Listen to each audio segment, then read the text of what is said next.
So if you own your office space or you lease your office space and you're thinking about making a change, of course, there's a ton of commercial real estate agents out there that could help you.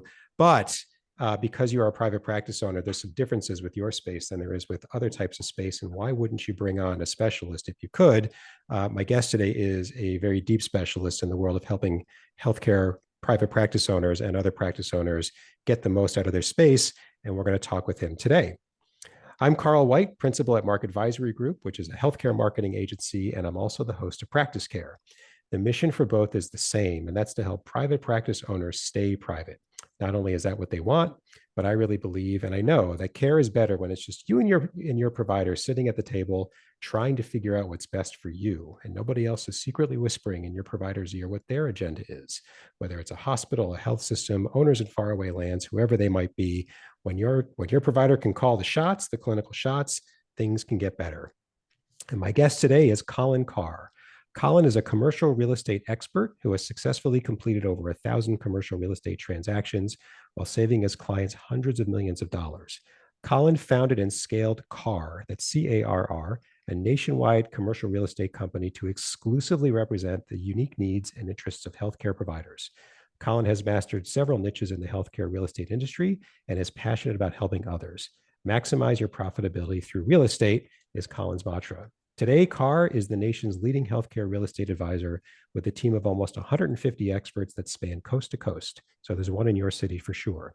Every year, thousands of healthcare providers trust Carr to help them achieve the most favorable terms on their lease and purchase negotiations. And there's a lot more to your bio, but I'm going to stop it there, Colin, because it's pretty cool. Thank you for taking some time to come on Practice Care. Carl, thanks for having me. I want to start with just a bit more about you before we get into some of the nuts and bolts of real estate. How'd you get into real estate? How'd you get into this focus on healthcare? There's always interesting background stories. So fill that in for us about you. Yeah, absolutely. So it started when I was 19. I took a little bit of a different path. I did not know what I wanted to study in college. And so I did the proverbial, I'll just start next year concept. But I Wait, that's not a good working. idea? Yeah, it worked well for me, There but you go. I know a lot of people kick the can down the road, but I didn't know what I wanted to study. I didn't know what I wanted to be when I grew up. So I did know that I enjoyed working and I enjoyed learning. So I started managing apartment complexes when I was 19 years old. And it wasn't the most glamorous thing to do at the time, but it was very interesting to me. And I enjoyed the learning curve and I enjoyed the people. So I managed apartment complexes until I was 23. And each year I got more complexes and I got bigger complexes and I just figured out new strategies. So was this like your own company you formed to do it? No, I worked for an individual gentleman that owned about a dozen complexes. And then I moved to Denver when I was 20 and I worked for a smaller firm that had, a couple dozen complexes. And I started with one, then went to two, then got my first high rise. And so I was managing a couple hundred units and really enjoyed it, but was looking for the next challenge. So got into brokerage when I was 23 and I started with a company, really small boutique company that did Walmart, Wendy's, Blockbuster, a lot of large national retailers, and did that for a few years, went to a larger firm after that. And I did office, industrial, land, investment, really saw the full gamut. And then after about a decade of being in real estate, I just made a decision. I need to specialize. I know a lot about a lot of things, a little about a lot of things, and I just wanted to specialize. And so I started looking into healthcare. And the long story short is I did a handful of healthcare transactions. The doctors and the office managers that I was working with were incredibly grateful and thankful for what we were able to help them with, the time savings, the financial savings. And I felt like I was having more impact working with the healthcare providers than any other person I'd worked for, landlords, tenants, buyers, et cetera, small, large national retailers across the board. So I just started doing more healthcare. And then I got to a place where it was just the natural, obvious thing for me to go all in. So I started our company called Carr back in 2009. And all I've ever done since is healthcare. And that's our firm. Yeah. And it's kind of the same reason I specialize in healthcare is it's nice to know that for as hard as you work day in and day out, there's some good people doing some good things on the other end of it. Absolutely. You can spend your day doing anything, but that's like the nice hook for me. Cool. Well, thank you for that. So let's jump into it. So we'll start with a question that could have, I guess, a lot of different answers, but in the interest of sort of bite-sized advice here on practice care, these are big questions, but what are some of the top mistakes you see providers making, healthcare providers making with their office space? It's a great question. I will narrow that down to just a few quick answers. Yeah, The first mistake that I see maybe the most healthcare, common things, I guess, you know. yeah, the most common things that I see healthcare providers doing that is not in their best interest is number one, they don't know when their lease is expiring. They don't know the terms of their lease. They don't know if they have renewal options. They're just not paying attention to the dates and deadlines, which are critical. Okay. You have a very hard time getting landlords to let you stay on a month-to-month lease or not forfeiting all of your posture. When you have very little bit of time left in your lease, you have virtually no posture. And conversely, we have people that try to start negotiations to either relocate or go buy a building or renew their lease when they still have 3 or 4 years left on their lease and there's no leverage. Like the landlord has no reason to do anything for you. You're locked into a lease. So I Mm-hmm. would say, first thing out there is people are not paying attention to the terms of their lease. They don't know when it expires, what their options are, etc. It sounds like the timing of exercising the leverage matters also. The timing's Not too critical early, not because too late. Yeah. that's exactly right. If you're too early, you're not going to get the landlord's attention because they're not going to take you as a serious threat to move because you're on the hook to pay them rent for the next year, 2 or 3. There's no reason for them to give you anything. Got it. Conversely, if you run out of time, they're going to doubt that you have enough runway to get into a new property and get it built out and designed to move your practice. So they're going to assume that you don't have any options. Right. And so when it comes to a commercial real estate negotiation, you got to have leverage. You got to have posture. There has to Mm-hmm. be a fear that the landlord is going to either lose you as an existing tenant and they're going to have a vacant space for 12 or 18 months, have to go find someone new, have to build out a brand new space. There's going to be a fear of loss there for them. Otherwise, they're not going to be motivated to do anything besides charge you more. Right. And then if it's a new deal, it's the same thing. It's the fear of not making this deal and losing a great tenant who could have been a tenant for maybe 10, 15, 20 years and having to wait another year, 2 years to find the next person. And they might not be as good of a tenant. Right. So you have to have the right timing and the right posture. Real estate is a good real estate deal is going to be tied to a solid posture, and the timing is the first point there. Okay. So that's one. So Yeah. timing.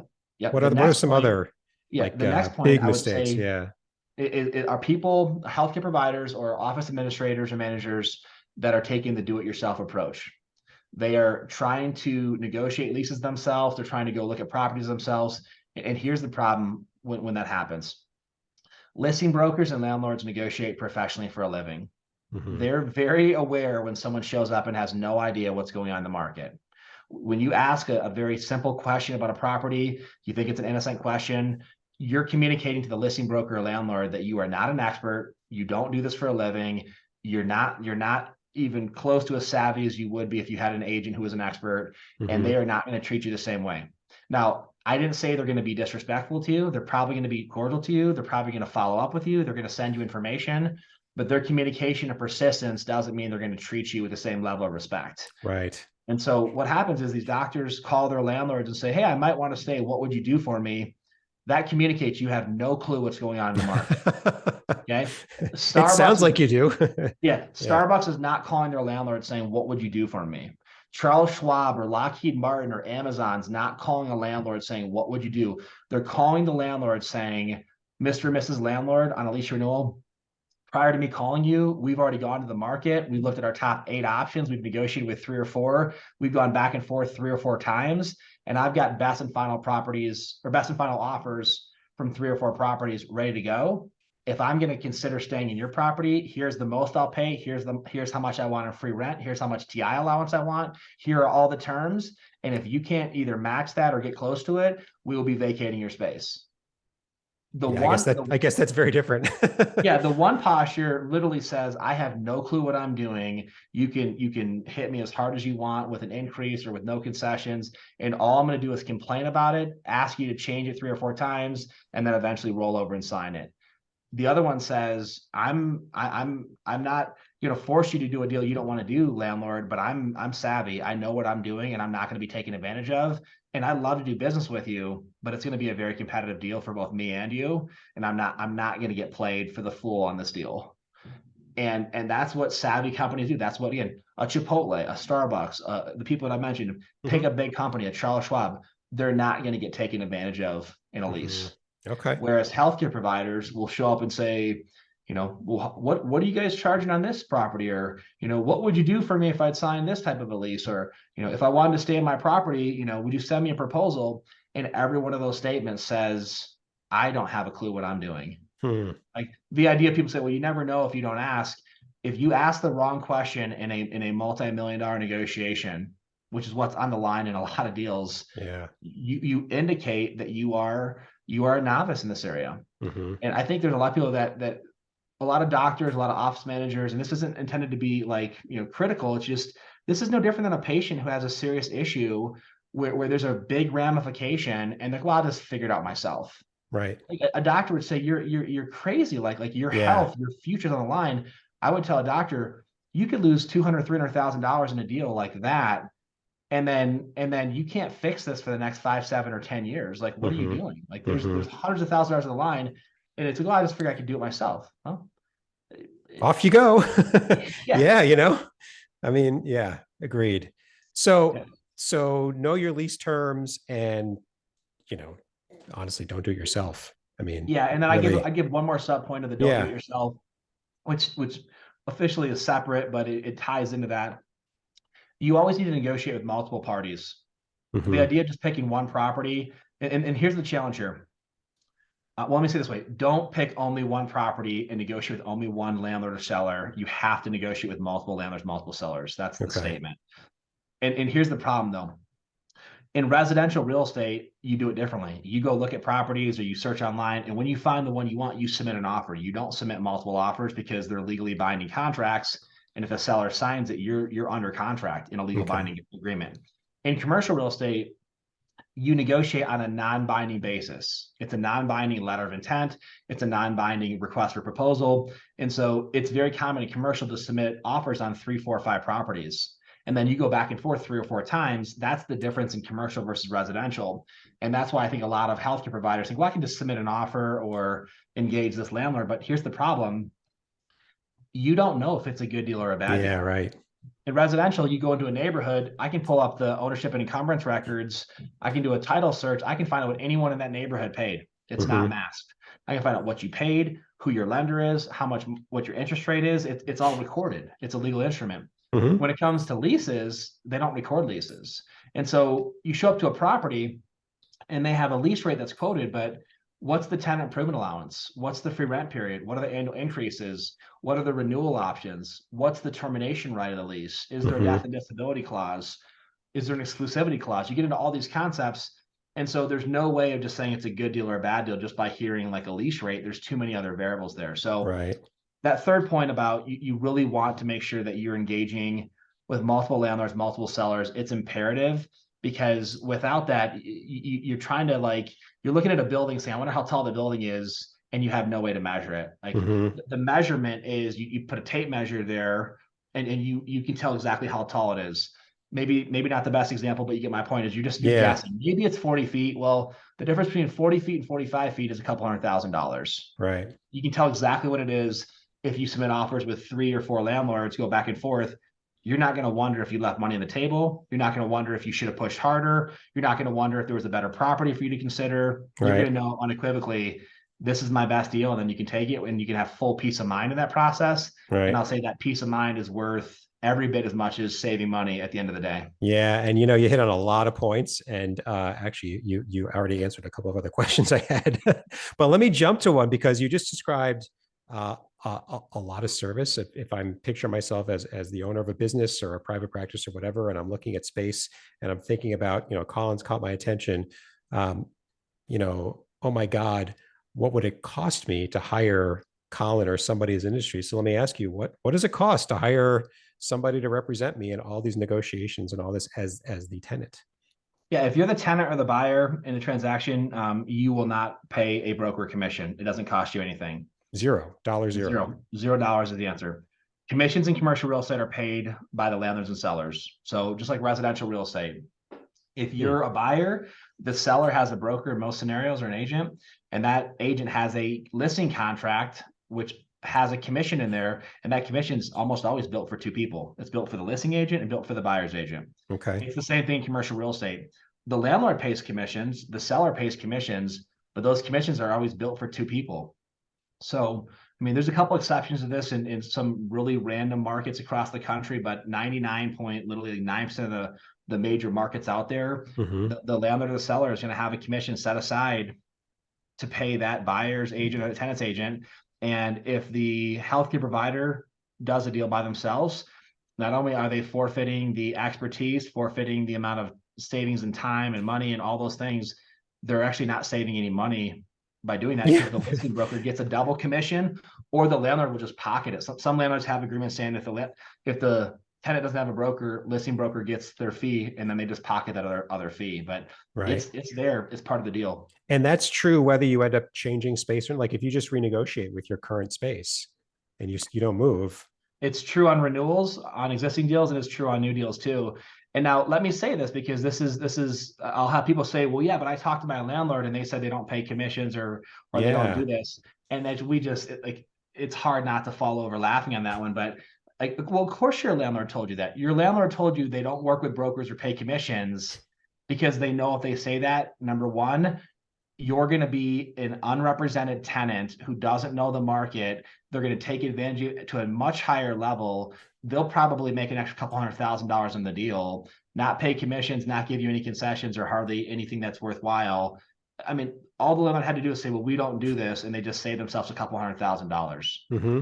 And people And say, well, that seems unfair. But what's what's what's unfair about it is that you just don't know the difference. But it's not unusual. And so and I guess there's like no, well, there is no like landlord code of ethics that they just violated, right? They're just sort of it's almost like it's the opening negotiating point. Yeah, we don't even talk to them.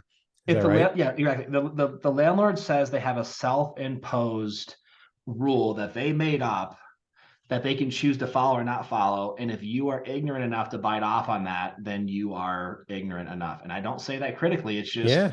I You don't know mean, what you it's don't just know. It's yeah. no. It's the landlord says, well, we don't lower lease rates on renewals. And they go, oh, that's their rule.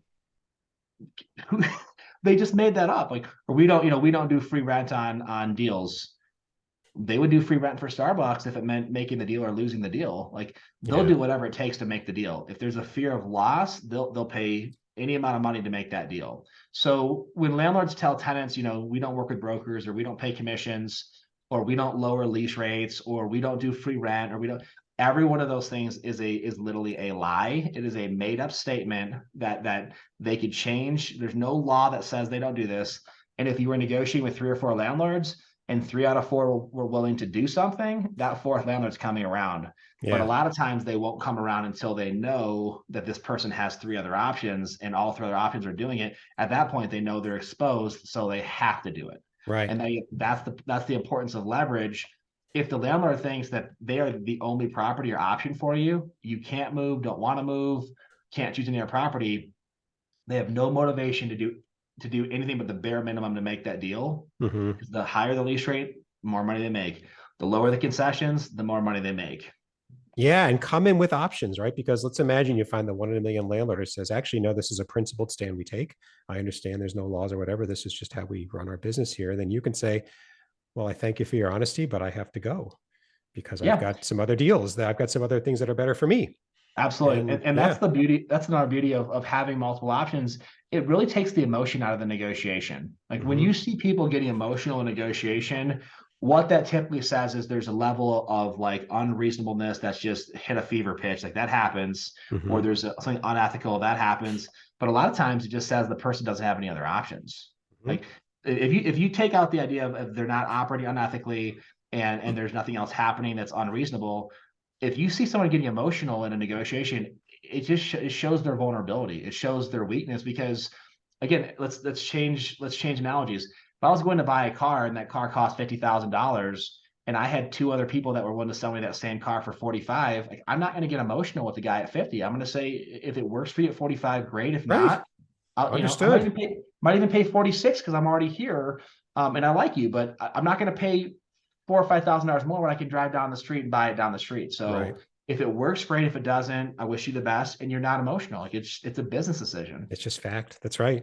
That's Yeah. right. Cool. All right. So the other topic I wanted to get into was I call it, like sort of the, rent your space versus buy your space or kind of get into the ownership. How do you think through that with your clients? I mean, real estate as sort of a net worth, wealth generator is tried and true. I don't know how well that translates to commercial, but how do you talk through that and work with clients on that? Yeah, it's probably one of the most common topics or questions we get. Should I own? Should I buy? Should I lease? What should I Right. do? And so we start with a few basic questions. Number one, can you see yourself in this size of a space for the next 15, 20 years? Or if it's a startup and they say, well, I want to be in this size space, but I really want to grow, we probably don't want to buy the property, because unlike residential real estate, getting in and out of commercial real estate is not an easy transaction, right? Okay. Everyone needs a house, everyone needs a kitchen, a bed, etc. Not everyone needs a piece of commercial real estate that's built out and specialized to your exact use. And Right. so you have a limited pool of buyers, no matter what market you're in and no matter what your use is. And so first question is, can you see yourself in this area for a long time? Is the square footage going to fit you for a long time? Because it's very hard to expand a building, believe it or not. Mm-hmm. And then if we get some good answers, like yes, I'd like to be in this area, or I've been here for a long time, I'm not going anywhere.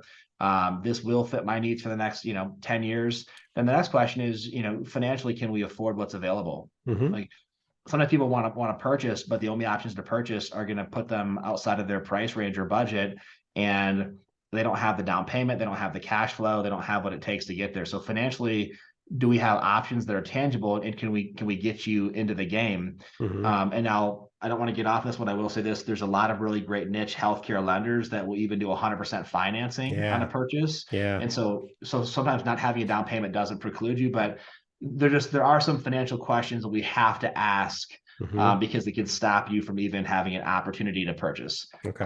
So once we've cleared a couple of those initial questions, the next set of questions are, what's available? Are there any good options? And what I mean by that is, like, for instance, like I'm in a very specific part of Denver right now Mm-hmm. doing this podcast.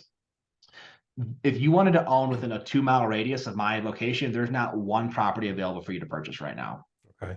If you drive 15 miles in a different direction, I can get you 7 or 8 properties to purchase in a certain area. So some markets, you don't have that option. So is there availability? If so, what's available? Does it make more sense to buy a piece of ground and develop your own property versus buying an existing property? Those are questions. Sure. But let's say we clear all these things. The right answer, and this is somewhat non-definitive, but I'll give it away, is the right answer is it depends on what's available, and it depends on the economics, and it depends on your emotional tie to a property. Okay. And what I mean is, you might have an option to purchase that makes all the sense in the world financially, but you don't like that property or location even close to as good as the one that's for lease. Mm-hmm. I would tell you, take the one that you want to show up to every day for the next 20 years. Right. You might find a property for ownership, and it's tucked away in the back of a business park, and you have to turn right, turn left, turn right, turn left, turn right. And then the one for lease is on a major thoroughfare with like 80,000 cars per day driving by, seeing your sign. Yeah. You have to weigh the pros and cons. If all things are equal, you like both properties the same, the economics are similar. I mean, ownership's a no-brainer at that point, Yeah. because you're picking up significantly more tax deductions with depreciation and other write-offs. And then every Mm-hmm. month that you scratch a check, a portion of that payment goes to pay down principal. And so every month your net worth goes up by a couple $1,000s per month, depending on the payment. Mm-hmm. And that's hard to beat. I mean, if every month you cut a check either to lease or to purchase, and the lease, you get a full write-off, it provides you a great opportunity to practice. Most likely the landlord gave you money or gave you concessions to that deal that has to be factored in. Those are Mm-hmm. tangible concessions. And then on the purchase side, every month you cut a check, your net worth increases. And Mm-hmm. so 3,000 a month, 4,000 a month, 6,000 a month. And it's not uncommon to see someone purchase a commercial real estate property, and then that property appreciates each year typically. You pay down principal at a pretty healthy level. And then most commercial loans are 20 years, by the way, not 30 like Okay. mortgages. They're typically 20. An SBA loan, Small Business Administration loan, is 25 years, but most commercial loans are 20 years. Most healthcare providers pay off their property a few years early. And so what happens is you end up purchasing a piece of commercial real estate or a building, you pay the loan off in 15, 20 years, and you end up in a scenario where you have another asset on top of your practice that's worth literally, usually minimum $1 million, oftentimes $1.5 million, $2.5, $3 million with depreciation, and then the value of your build out on the inside of it with patients, et cetera, not including the practice sale. And you have an asset that's worth a million or millions of dollars. And Hmm. so, I mean, let me say one more statement about that. Yeah. We're involved in a lot of transactions where people are selling the practice and the real estate. And when there's a practice and real estate together, the real estate sells for more than the practice over 75% of the time. Why? I And mean, so I have a theory as to why that might be, but why? What do you have like sort of prevailing reason why that tends to be that way? the most basic answer is because real estate's expensive. Commercial real estate's hard to come by. Yeah. And when you get a nice property that's built out and specialized for that practice, not only is it unique and is it niche, but also it's tied to that person being able to come in and buy your practice. So you can put a premium on the real estate. Yeah. And I mean, it's not always the case, but it's and I say 75% of the time, I'm actually being pretty conservative because Hmm. I could probably say like 90% of the time the Right. real estate's worth more. Yeah. I was sort of in my own mind hypothesizing that one of the reasons could be is that if the the revenue that's generated depends on the doctor showing up every day. So when the doctor sells and retires, that revenue generating engine just retired also. It's just the practice isn't worth as much because you want to keep the patients and everything. But usually when a business is tied to the person, to the owner showing up every day, it's not really the self-generating machine. And so, but the asset is, right. The real estate just does what it does every day. So I'm sure it's a Yeah. multitude of reasons, but that could be one of them. Yeah, I mean, if you would ask the question, like take any type of practice, I don't care if it's medical, veterinary, dental, across the board, Mhm. and then you were to say we have a turnkey built out space in a nice condo or a nice building for sale, how many of those are available right now? It's not very many in most markets, and Right. so that's going to carry a premium. I mean, it's you walk into, I don't care if it's a market with 5 million people, 8 million people, how many turnkey veterinary hospitals or how many turnkey plastic surgery offices are there available right now that are in really nice shape that are for sale? Those things come up and they go quickly. It's you have Sure. a very limited supply. Sure. Cool. Um, wow, we've covered a lot of ground in a very quick amount of time. Couple of wrap up questions I ask every guest. The first one is just to sort of be complete. Is there anything you think I should have asked you that I just didn't? Honestly, I mean, we could probably talk for a few hours, but Yeah. you ask great questions, and I think we've given them quite a bit to chew on Okay. so far. All right. So then let's jump to the other one, which is so we've caught somebody's attention, whether it's on, renegotiating a lease or moving or buying. What are the one or two tangible steps you would say they should do as soon as they're done listening to kind of get going on it, get organized, get things moving in their direction? The first thing is if you're an existing practice with a lease or if you own property, if you own, I would tell you find out what your building's worth so that you have a benchmark for the asset that you own right now. Hmm. If it's a lease, I would pull out your lease and I would find out, I would confirm because most people don't know this information. They're usually off. When does your lease expire? Do you have any renewal options? Do you have a purchase option? Do you have a termination option? And then I don't care if your lease is still 7 years out, you still want to start thinking about what my options are. Hmm. And so you take a look at your current lease, and then it's worth your time, believe it or not, to find out, do I have a good lease or a bad lease? And to Mm. start developing relationships with someone who could help you. Because you might say, I want to build my own building. Well, you might have to buy that land 3 years in advance. Yeah. And so it's never too early to start a relationship for a future transaction that has millions of dollars on the line. So Hmm. start with your current lease, figure out when your lease expires, is it a good lease, a bad lease, et cetera. And then you can do that in conjunction with, reaching out to a commercial real estate expert that focuses on healthcare. Again, Hmm. it's whether your lease is up in a year, 6 months, or in 5 years, it's good to have those relationships. Like you might have a desire for a second location or to purchase something, and you don't want to wait until you're 9 months from expiring. You want to have Yeah. that stuff figured out literally years in advance. Yeah. So There's no having a good real estate broker is a great way to do that. yeah, and there's no penalty for being told you're too soon. I mean, Correct. there's problems when it's too late, or I wish we had talked sooner. But there's no penalty for being too soon. So that's probably the biggest message: is start early.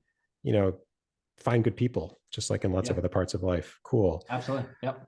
Well, Colin, this has been great. This has been like a whirlwind tour, at least for me, of the commercial real estate world for healthcare.